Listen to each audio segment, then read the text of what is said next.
you give me one application? Will you give me one that you give me?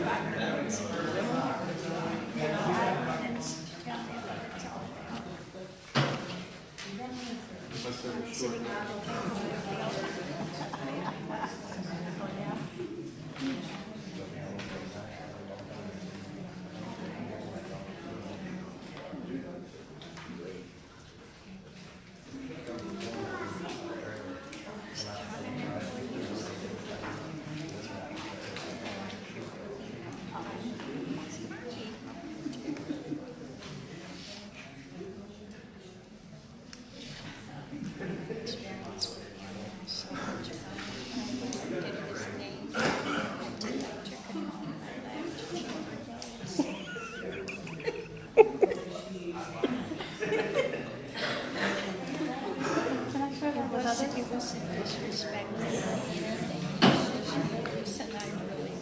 Thank you. Thank you for the joy you brought into my life. We'll have to go out to eat. I'd love to. Okay. No. Because I had a yard sale Saturday, I couldn't attend your function. I do apologize. I It's all really right. do. It's fine. I had a huge yard sale. I read everything.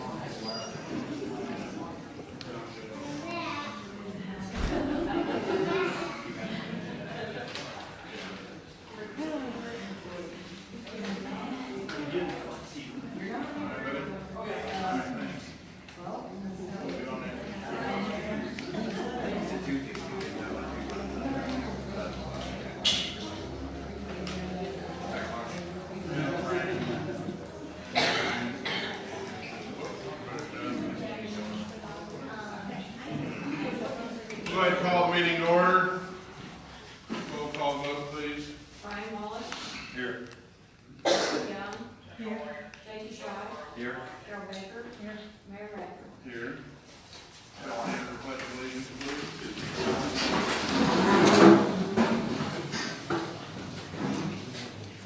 Allegiance to the flag of the United States of America and to the republic for which it stands, one nation, under God, indivisible, with liberty and justice for all.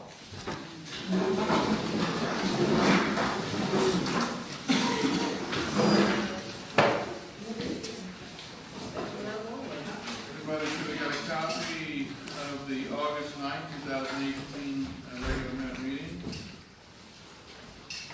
Any additions or corrections?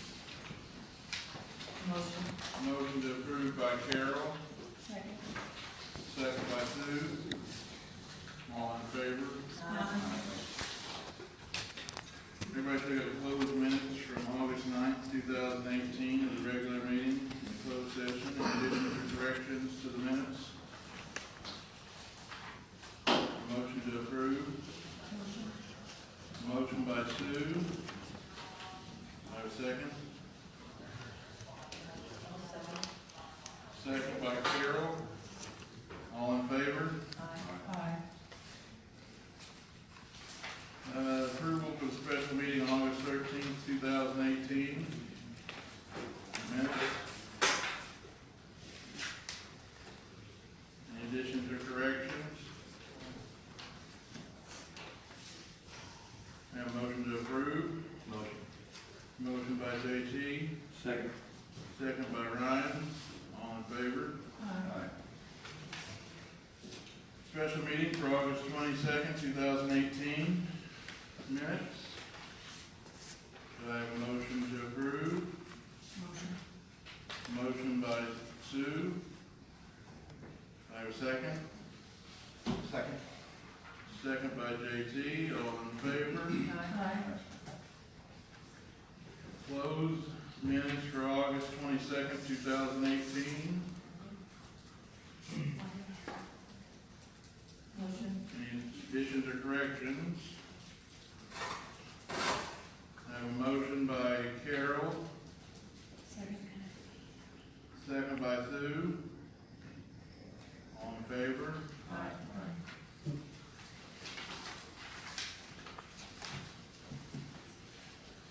Approval for the financial statement as of August 31st, 2018.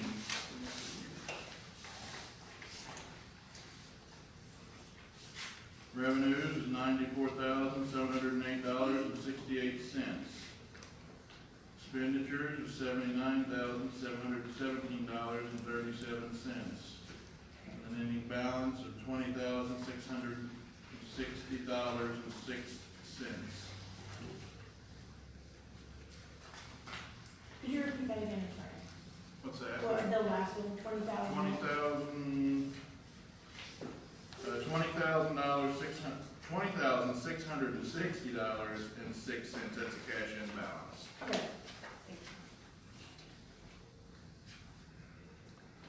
JDF fund has $1,946.10. Water system upkeep has $172,542.34.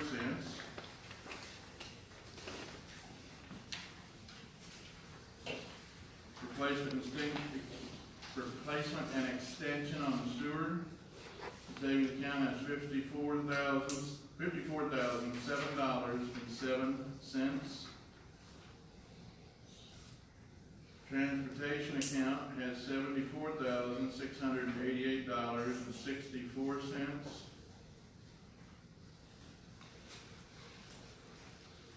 CDs are $102,187.04.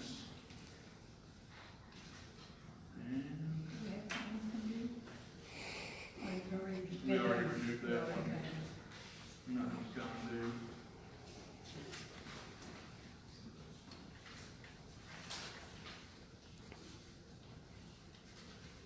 I have a motion to approve the financial statement as read. Motion. Motion by J.C. Second. Second by Ryan, all in favor?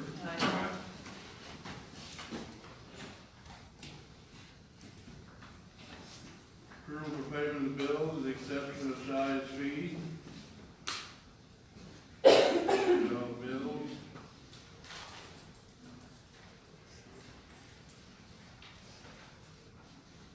Motion. I have a motion for approval by Ryan, Second. second by Sue, all in favor? Approval for the payment of bills, Shia's fee. Motion. I have a motion by Sue, Second. second by Ryan, all in favor? Any abstain? One abstain. One abstain.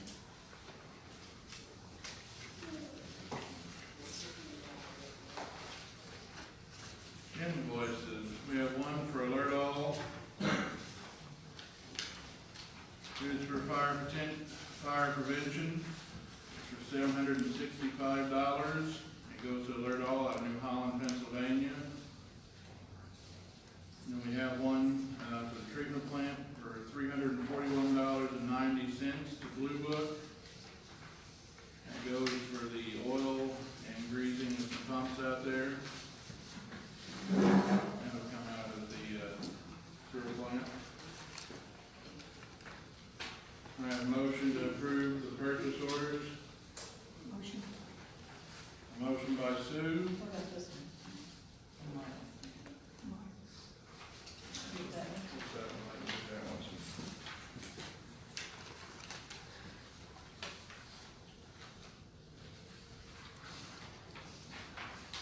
and we have one to Mike's, this is for the wastewater treatment plant.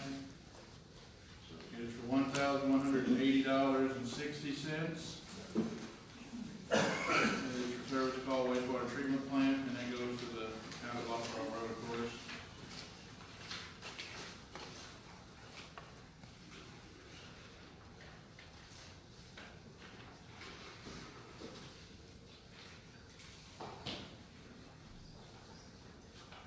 That's for 3 invoices. Make a motion. I have a motion from Carol, I have a second. Second. Second from Sue, all in favor?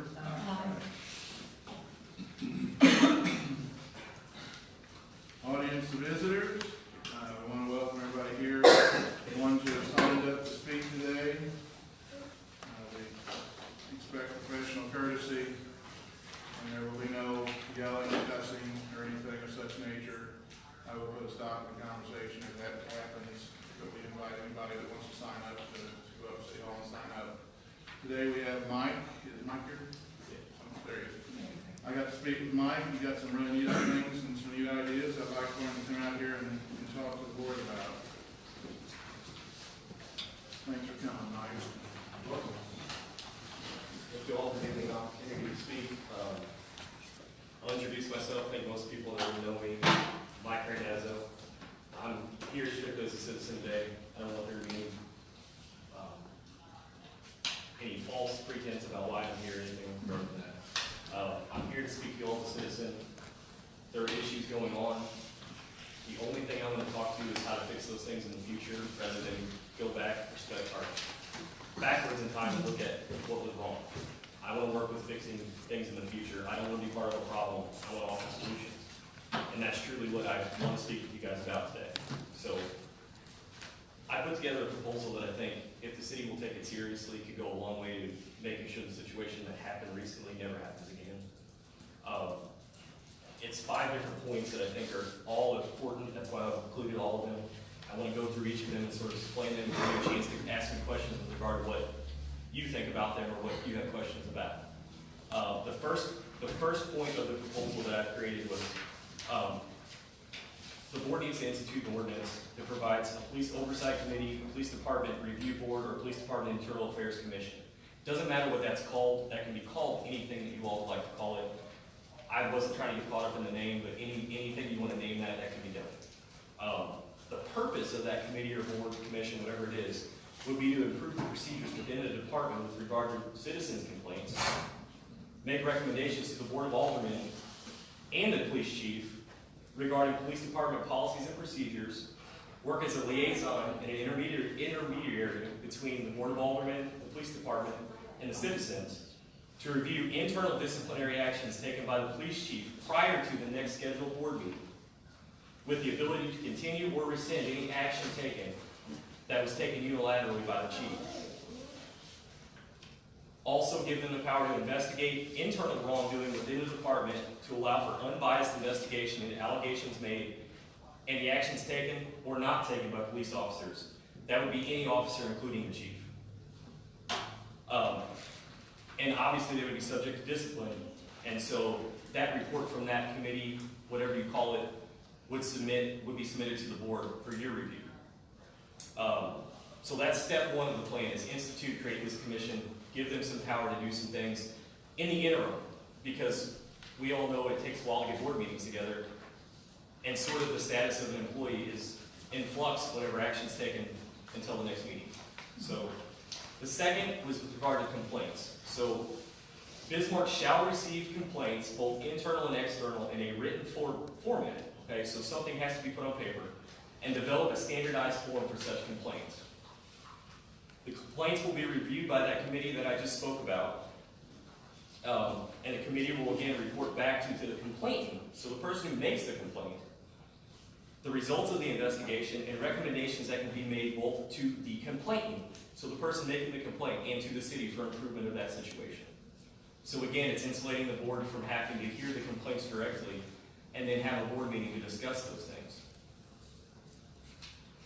Disciplinary actions. This is a big part of the plan as well. Disciplinary actions taken by the chief of police will be documented by a written report detailing the specific policy or directive that was violated and the facts that are alleged to have caused the employee to violate that policy or directive. So it's going to be in written format. It's not going to be, I verbally told you this and this is why you were suspended. It's not going to be any of those things. There will be some writing that details why this action is taken. And then the city's going to keep, or I would recommend the city keep 2 official personnel files on each officer. One the city would keep itself, one the police chief would keep. And then there would only be 1 file kept for the police chief, and that would be kept at the city hall. But that still would be an official file kept for the police chief. And again, in there would be any disciplinary actions that need to be taken against the chief, but then you could also have something at the city level for any actions taken against an officer. Police officers that are being disciplined must be provided with a copy of whatever the disciplinary report And they must sign all documents that have been created during the investigation, so they can't say they did not know that this was happening, they didn't know anything about it, that they didn't know, essentially, why they got suspended. Exclusive procedures, this is point 4. So complaints against the police or police department shall be initiated by this procedure above exclusively. That means that's the only way to make complaints. It makes the process at least more clear to everyone if you do it in that way. It gives them at least somewhere to go, and there's not, we'll talk to this alderman, talk to the mayor, talk to the police chief. There's some streamlined process to allow that to happen. And again, I think that can go a long way. Only after that process has begun, started, and someone is unsatisfied will they get to come with the board, to the board with their complaints. So the board will have information when they come to you for the complaints from this board that was created. And you'll have the ability to better understand what's going on in the situation and actually to rectify the situation, whatever it may be. So the board would give their review, and then the person involved also would be there? Or I mean, essentially what I would say is the complainant makes the complaint, it goes to this review board, whatever the review board's called, whatever it is. The review board gets the complaint, does an initial investigation, and again, I want to talk at the very end about a little bit about what I think that board needs to be comprised of, so I'll get to that in one moment. But this board needs to be somewhere where it's sort of outside of the city, outside of the police department, somewhere where people can go, they can have confidence that their complaint is going to be taken seriously, and then action can be taken based upon their complaint to make recommendations to the board. So it's sort of, the thought would be an unbiased agency, board, whatever you call it, that's going to take these complaints, do a review of them, and then make recommendations to the city. Now ultimately it's going to be up to the city if the city wants to take further action after you get the complaints. You know, the board certainly has that control. What this does though is this narrows down the issues, but it also presents factual information to you from an investigative body that you don't have to do that internally, so you have employees of the city investigating other employees of the city. So one of the purposes, again, is to alleviate direct complaints from the citizens to an alderperson, mayor, whoever it is, directly to them, without any sort of conveyance about how that's going to be handled or any standard procedures about how that process would work.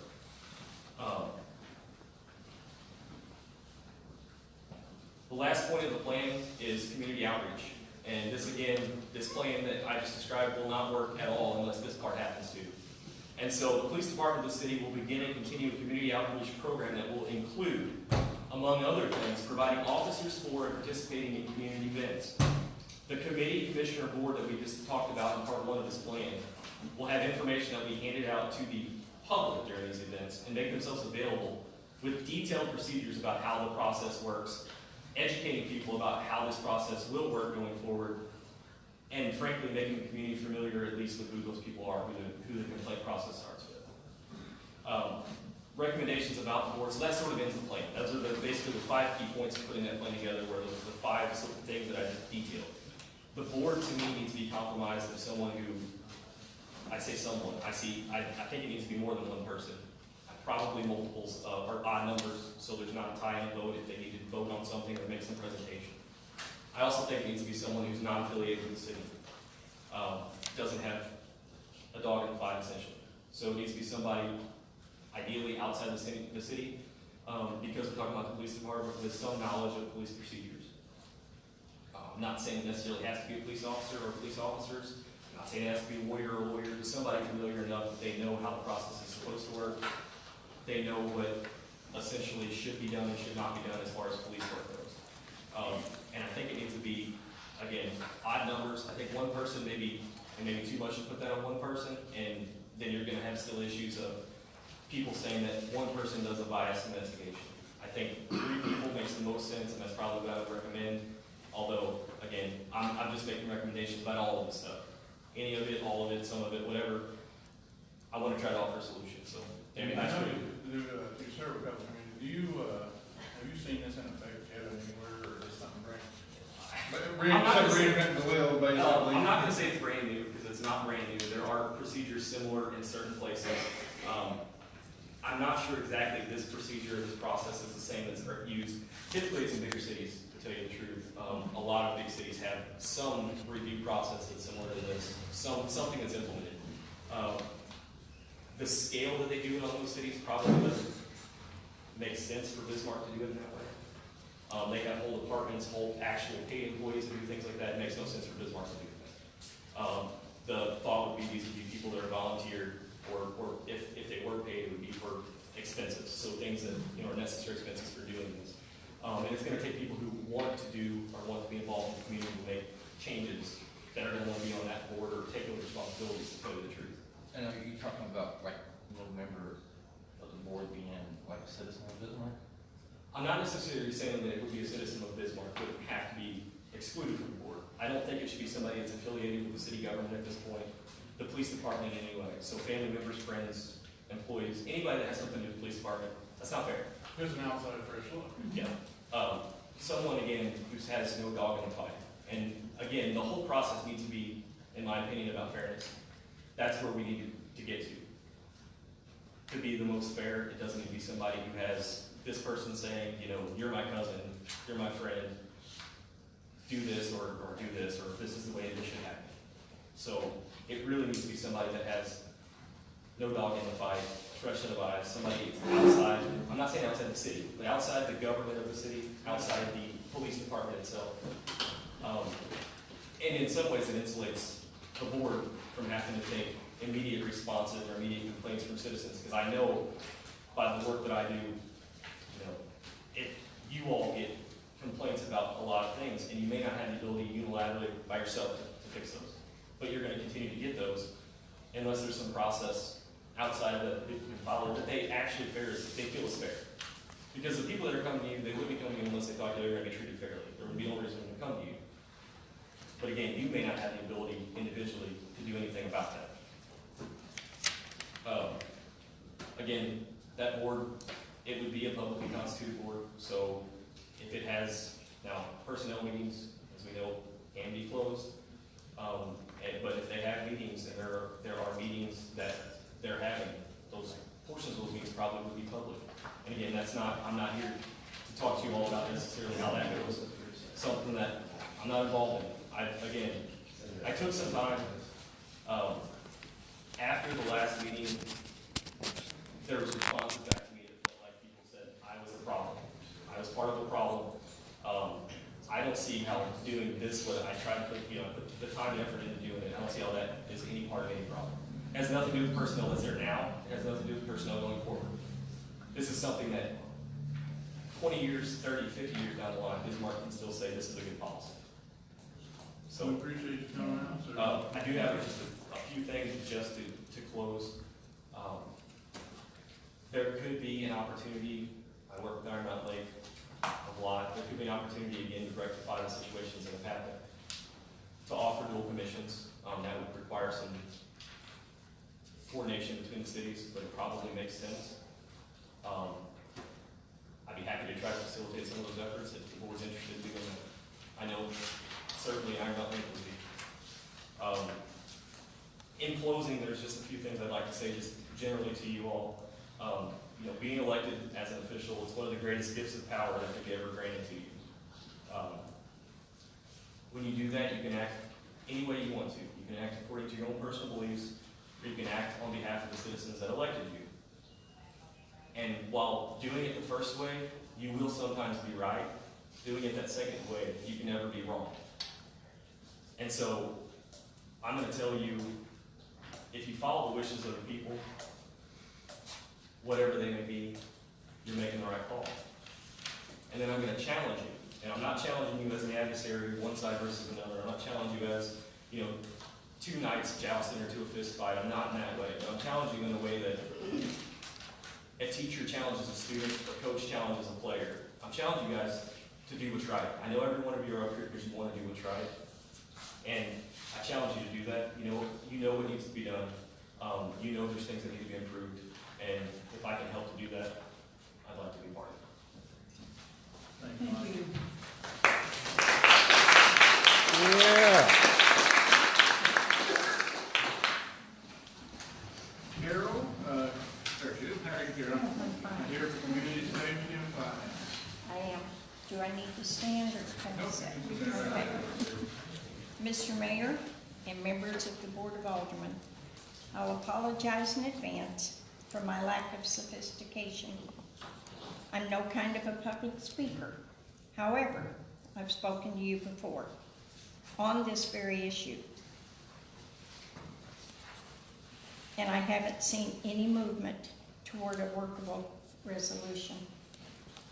I'm back before you this evening because of my recognition of the seriousness of events unfolding within our community. It's not just the issues that concern me, but your disturbing lack of visible leadership. I think my presence here reflects the concerns within our community. Bismarck is a very small community. In some ways, it's really not much more than a big family. You folks don't just play the role of our representatives and leadership. You, in a very real way, are the example of how our citizens should be expected to conduct themselves. Your handling of this situation doesn't measure up to our reasonable expectations. Rather than embrace the community's concerns and input, you seem more inclined to minimize or frustrate it. I'll go on record of having said that I know of no breach of law or protocol in your handling of the issues, but it hardly encourages public confidence and participation. I can only speak from the perspective of the neighbors and friends with whom I interact with frequently, and of course, myself.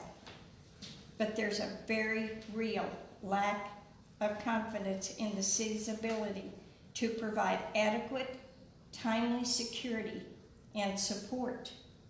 Officers who earned our trust and respect over years are no longer on patrol. And the officers who do patrol do it less frequently, and we no longer feel the level of confidence we once enjoyed, almost without even thinking about it. The consensus among my friends, neighbors, and family is that this decline in our policing services is directly attributable to a lack of support of this body.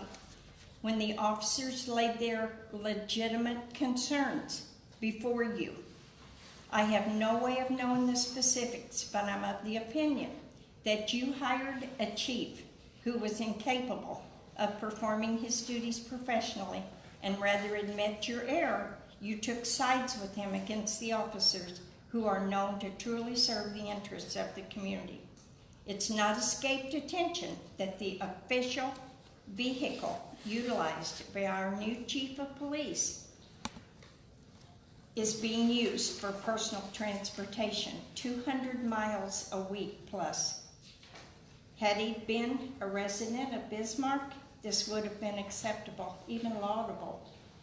But between his home and office, it's out of his jurisdiction, and I see no reason why the residents of Bismarck should be obligated to subsidize his personal transportation expenses. How can you permit this practice to continue and then claim the lack of money when officer pay raises and equipment expenditures go unfunded? I shouldn't have to remind you what each of you went through to run for offices. The question that springs to mind is, if you didn't campaign, why did you even bother to come here tonight? I'm in possession of a petition signed by numerous residents, and it has been notarized, seeking the removal of Mr. Poole. This petition bears my signature because I share their perspective and their concerns. I firmly believe that I'm on the right side of this issue, and I'm very curious to see who among you are willing to go on record as having felt differently, and more importantly, why you feel differently. I have no idea, Mr. Mayor, why you left me on the agenda or allowed me to speak. The rest were all removed from the agenda. In doing so, you're taking away their liberties and rights as members of our community. And someone in authority who chooses to do this, it's no longer a democracy, but it's becoming a dictatorship. Okay. And I would like to present this petition, and it is notarized, and to whom should I give it to? You give it to me, please. Okay. And you did fill out the appropriate paperwork, and you did get put on the agenda as everybody did. I That did. filled out the appropriate paperwork. There's been nobody left off the agenda that did not request to be on the agenda. And if anybody went to City Hall and requested to be on the agenda, I want to know the date and time that they requested it. If they could give it to me after the meeting, they can come up to City Hall and leave a note for me. I will be happy to address that because I was given particular favors that were filled out. And I would appreciate if somebody would notify me of that. Because I've talked to a few people today about that. And I know you did because I was there when they received your phone call. so, all righty. Well, I appreciate you coming tonight, Carol. Thank you.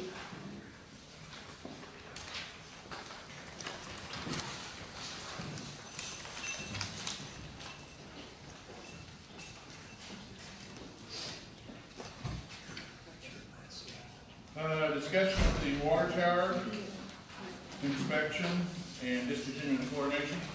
We had our interior tank inspected and cleaned, is that correct? Yeah, they said the interior was in good shape, very little settling in the bottom of the tank, so they cleaned up what was in there. And as the bottom took reverse, we're gonna get off chlorination. October 1st. So, that's a good thing.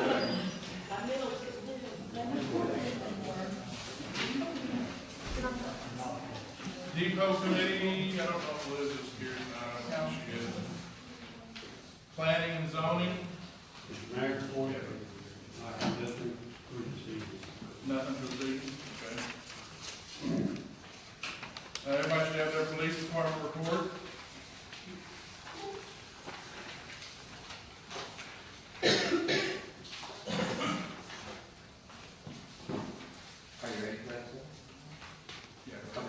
So, during the month of August 2018, we responded to 214 calls for service, conducted approximately 45 traffic stops, 39 citations, and 27 investigations or offense incident reports. There was over 3,600 miles patrolled, which equals about 40 miles per shift. And the incidents reported, of the incidents reported, there were 13 arrests, 3 of which were felony charges.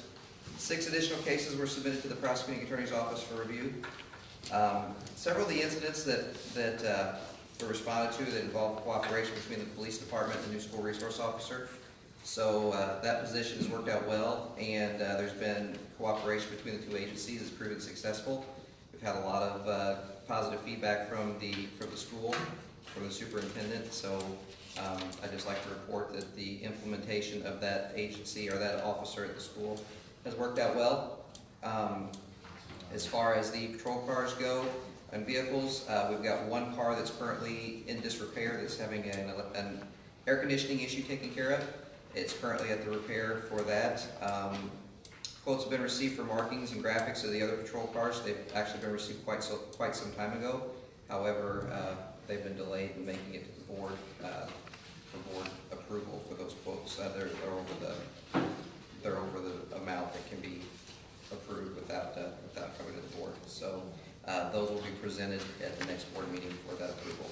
The rest of the information that's on your report is for closed session. Thank you.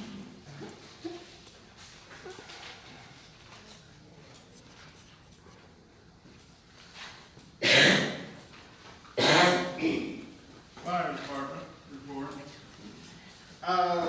Month of August, we had 9 calls within 5 city limits. You have the attached call information there.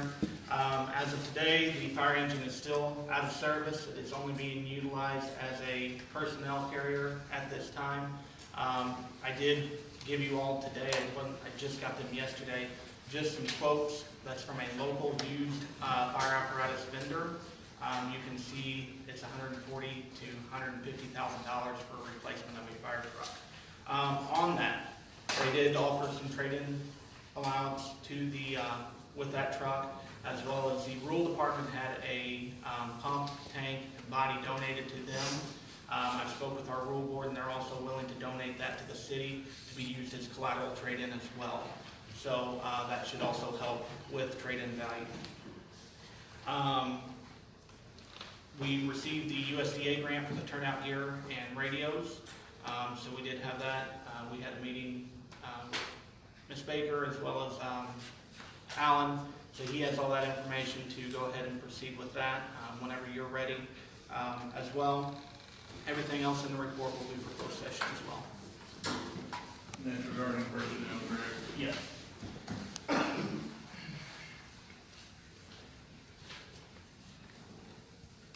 Utilities Department. You got a copy of my report?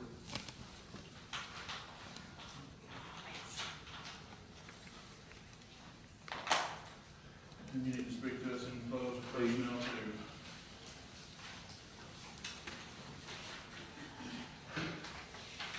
Treatment plant. You guys have a copy of these reports.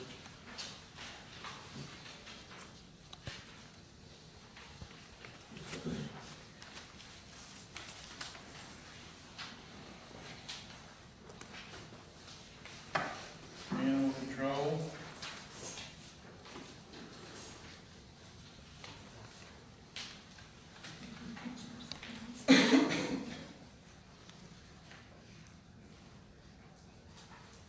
And municipal court.